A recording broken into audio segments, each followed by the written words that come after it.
महाचोर, महाठग, पक्का लुटेरा ये गौतम कुमार, सपनों की रानी खातून, अब यही धन उनके गले का फांस बनता हुआ नजर आ रहा है। एंट्री माफिया से भी इनका बहुत याराना संबंध था। आर्थिक अपराध इकाई को सपना तो आता होता तो है नहीं कि किसके घर में क्या है, या दिल में झांक के तो वो देखते नहीं है। तो घर का भेदी लंका ढाए, हमें लगता है इस गर्लफ्रेंड को बहुत गुस्सा आया होगा। परिवहन विभाग सुपर चोर है, तो भाई डीटीओ, एडीटीओ, एमबीआई पर भी अब कहीं ना कहीं हमें लगता है कि आर्थिक अपराध इकाई की नज़र होगी। लुटेरा साहब बन जाते हैं और ये जितने जहां भी जाते थे वहां इनकी नज़र सिर्फ जमीन पे हुआ करती थी। सीमांचल के ही इलाके में इन्होंने साम्राज्य को स्थापित किया। शराब तो दूसरी बात है, शराब तो बहुत खाया होगा, लेकिन अपने पद पे रहते हुए पद भ्रष्ट कैसे होना है तो गौतम कुमार से सीखिए। और ऐसे ऐसे ना जाने कितने गौतम हमारे बिहार में अफसर बन के बैठे हुए हैं। तो मुझे लगता है कि कहीं गर्लफ्रेंड को लगा कि अब तो 6 महीने में ये रिटायर हो रहे हैं और संपत्ति जो है अपने बच्चे, अपनी पत्नी के नाम रहता है मेरे साथ, घूमता है मेरे साथ, लेकिन जो संपत्ति मुझे मिलनी थी वो संपत्ति की हकदार मैं थी और अब वो अपने बेटे के नाम पे कर रहे हैं, रिश्तेदारों के नाम पे कर रहे हैं। तो अब मैं कहीं ना कहीं वो उसकी नाराजगी जो थी उसी का असर है। अर्थात आर्थिक अपराध इकाई को सपना तो आता होता तो है नहीं कि किसके घर में क्या है, या दिल में झांक के तो वो देखते नहीं है। तो घर का भेदी लंका ढाए, हमें लगता है इस गर्लफ्रेंड को बहुत गुस्सा आया होगा और इन्होंने आर्थिक अपराध में चोरी छिपे शिकायत कर दी होगी। और इनको पता था कि भाई आएंगे तो 9 गो कागज जो है ज़मीन का वो सब तो भाई मेरे ही घर में सब दे देंगे उठा करके। भाई वही हुआ और बाद में देखिएगा कि यही चीज़ निकलेगी। सबसे बड़ा सवाल है आखिरकार बालू से, दारू से, फिर एंट्री माफियाओं से, डीएसपी उर्फ दरोगा, पहले तो दरोगा ही थे ना, तो भाई पूर्व में दरोगा, वर्तमान में एसडीपीओ साहब, तो डीएसपी साहब, तो डीएसपी साहब एंट्री माफिया से भी इनका बहुत याराना संबंध था। गौतम कुमार जी का एकदम तान के चलते थे, सोचते थे कि भाई हमें कौन पकड़ेगा। और सीमांचल के ही इलाके में इन्होंने साम्राज्य को स्थापित किया। हाँ, कहा जाता है कि नोएडा में भी इनका बहुत कुछ है, लेकिन सीमांचल, चूंकि ये सीमांचल को बहुत प्यार करते थे अंजलि जी, समझ रही हैं आप? बिल्कुल। सीमांचल में पोस्टिंग थी ना, कभी जोगबनी, कभी किशनगंज, अभी वर्तमान में किशनगंज, लेकिन किशनगंज लास्ट ऑप्शन हो गया, चले गए। संपत्ति तो गई, लेकिन कुछ संपत्ति अभी भी छिपी हुई होगी, क्या पता 1000 करोड़ से ऊपर की संपत्ति हो और अभी तक आर्थिक अपराध इकाई छान रही हो। और कहाँ है बताओ जल्दी। तो देखिए, सच्चाई छिप नहीं सकती कागज के बनावट से और खुशबू आ नहीं सकती मतलब फूलों के कागज से।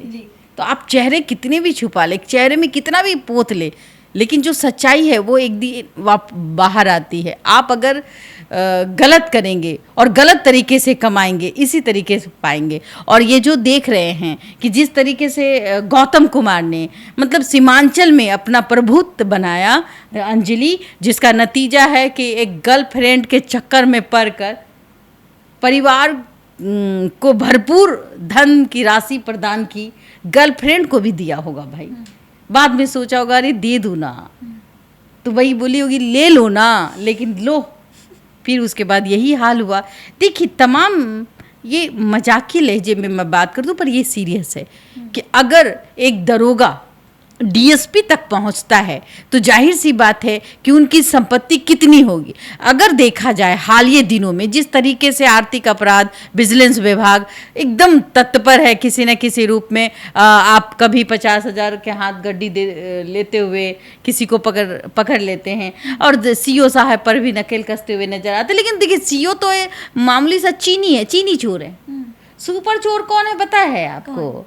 परिवहन विभाग सुपर चोर है। आर्थिक अपराध इकाई और विजिलेंस विभाग को परिवहन विभाग के जितने भी अधिकारी है, जैसे कि मान लेती हूँ मैं थोड़ा, डीटीओ साहब जो कार्यालय में बैठते हैं, एमबीआई साहब, एडीटीओ साहब, इन 3 अधिकारियों पर, ये सब सुपर चोर है कहा जाता है। कि मैं नहीं कह रही हूँ, ना ही देशवन ट्रांसपोर्ट न्यूज़ का कहना है, ना देशवन न्यूज़ का कहना है, लेकिन सूत्रों के हवाले से खबर है। आर्थिक अपराध इकाई बहुत समझदार एजेंसी है, सीबीआई की तरह खोजती है। तो मैं कहूँगी कि भाई राजस्व का नुकसान इन्होंने किया है तो धन भी इन्हीं के पास होगा, तो आप इनके यहाँ ढूंढ लीजिए ना। सारा धन का जो है ना, जिस खजाना इन्होंने खाली किया वो खजाना इनके घर जरूर मिल जाएगी और फिर वो खजाना आपके घर आ जाएगी। तो भाई डीटीओ, एडीटीओ, एमबीआई पर भी अब कहीं ना कहीं हमें लगता है कि आर्थिक अपराध इकाई की नज़र होगी। जिस तरीके से एक मामूली सा दरोगा डीएसपी बन जाता है, चूंकि प्रमोशन है तो जाहिर सी बात है वो आगे तक जाएंगे, डीएसपी तक वो रिटायर हो जाते हैं। लेकिन गौतम कुमार को कभी सपना नहीं आया होगा कि इस तरीके से आज लोग मुझे जानेंगे कि महाचोर, महाठग, पक्का लुटेरा ये गौतम कुमार। पत्नी रूबी कश्यप बेचारी गले में मोटी मोटी चेन का पहनती होगी, सपना देखती होगी, तो मैं तो महारानी से कम नहीं हूँ, अकबर के ज़माने की मैं हूँ। मतलब ये धन इतना आ रहा है कि लोगों से इतना लूटा जा रहा है, वो कहाँ रखती। लेकिन अब कहीं ना कहीं अब यही धन उनके गले का फांस बनता हुआ नजर आ रहा है अंजलि जी। और आर्थिक अपराध इकाई बहुत जल्द, मुझे लगता है कि इस पर और कुछ चीज़ें जो अभी तक छिपाई हुई है, जो उनके नज़र में नहीं है, वो भी बहुत जल्द खुलासा करेगी। बिल्कुल, देखिए बिहार में जो ईओयू की टीम है लगातार भ्रष्टाचारियों पर अपना शिकंजा कस रही है। ताज़ा मामला जो है वो, हाँ, एक बात मुझे याद आ गई अंजलि जी, मतलब ये परिवहन विभाग में भी थे दरोगा जी, हाँ कहा जाता है, और परिवहन विभाग में दरोगा थे और दिन रात ये जीप में सोते थे। वहाँ के लोगों ने कहा कि मैडम पता है ये जीप में सोते थे, मतलब इतने दीवाने थे, पैसा कमाने के पीछे इतना दीवाना था कि ये घर को घर नहीं देखते थे। और एक बार इन पर मतलब ये सस्पेंड होते होते बचे हैं। मतलब कि कई बार इन पे आरोप लगा कि ये मतलब अवैध उगाही के चक्कर में वो रोड पे ही खड़े रहते थे। फिर कुछ सालों के बाद थाना में इनकी पोस्टिंग होती है, उसके बाद तो फिर ये लुटेरा साहब बन जाते हैं। और ये जितने जहाँ भी जाते थे वहाँ इनकी नज़र सिर्फ ज़मीन पे हुआ करती थी। और फिर एक सपनों की रानी खातून इनके जीवन में आती है और इनका जो ज़िंदगी है वो बहुत सुनहरा हो जाता है। सपनों की रानी आने के बाद मेरी सपनों की रानी कब आएगी तू जैसे आ गई, तो फिर महल भी खड़ा हो गया। लेकिन ये महल ज़्यादा दिन तक टिका नहीं टिका।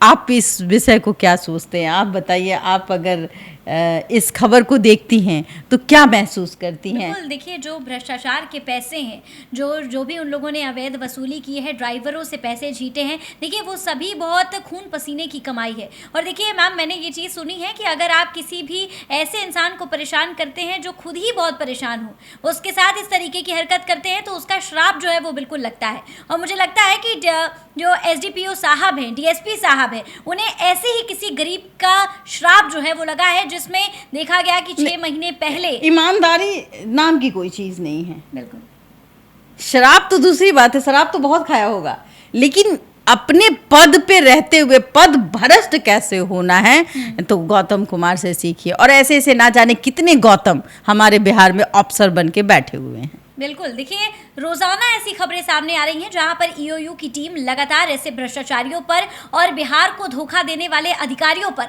शिकंजा कस रही है। वहीं दूसरी तरफ ये मामला जहां पर किशनगंज के एसडीपीओ साहब के ठिकानों पर जो है छापेमारी की गई और चौंका देने वाला दृश्य सामने आया। परिवार के साथ साथ गर्लफ्रेंड के पास भी कई सारी संपत्ति, कई सारे प्रॉपर्टी के पेपर्स और तमाम चीजें मिली हैं, जिन पर पुलिस प्रशासन और ईओयू की टीम जांच पड़ताल कर रही है। फिलहाल इस खबर पर आपकी क्या कुछ राय है, हमें कमेंट के माध्यम से जरूर साझा करें। और ऐसे ही तमाम खबरों के लिए हमारे साथ बने रहें देशवा न्यूज पर। इसके साथ ही हमारे चैनल को सब्सक्राइब कर लीजिए कि सारी नोटिफिकेशंस आप तक समय समय पर पहुंचती रहे। धन्यवाद।